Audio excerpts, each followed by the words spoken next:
નવસારીથી સમાચાર મળ્યા છે કે મહાનગરપાલિકાના કર્મચારીઓનો હલ્લાબોલ જોવા મળ્યો છે। વર્ગ 3 અને 4 કર્મીઓનો હલ્લાબોલ થયો છે, ત્યારે માસિક 5 દિવસ પગાર કાપ સામે વિરોધ સર્જાયો છે। કર્મચારીઓ દ્વારા રામધૂન બોલાવી આ વિરોધ નોંધવામાં આવ્યો છે, ત્યારે નવસારી મહાનગરપાલિકામાં કોન્ટ્રાક્ટ સિસ્ટમ નાબૂદીની માંગ ઉઠાવવામાં આવી છે। રોષે ભરાયેલા મહાનગરપાલિકાના કર્મચારીઓની રજૂઆત છે।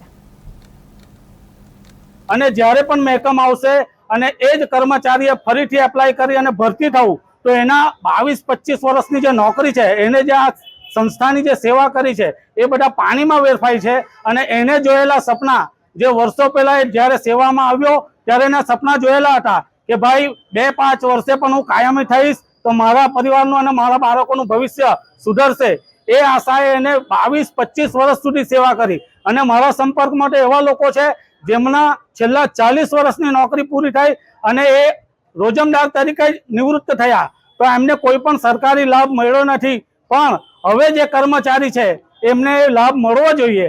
નવા કર્મચારીને છોડી દઈએ તો પણ જે જૂના કર્મચારી છે, જેમણે આ સંસ્થાની ખૂબ જ તન મન ધનથી સેવા કરી છે, જે કામ એક પોતાના ઘરના વ્યક્તિ નહીં કરી શકે એવા એક કર્મચારી આખા ગામની સેવા કરી છે, તો એને આ લાભ મળવો જોઈએ અને અધિકારશ્રીએ એમનું પણ વિચારવું જોઈએ।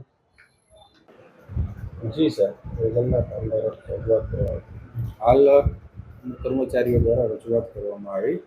રજૂઆત એમની એવી હતી કે અમને ઘણા સમયથી કામગીરી કરીએ છીએ તો આ 5 દિવસનો બ્રેક શા માટે?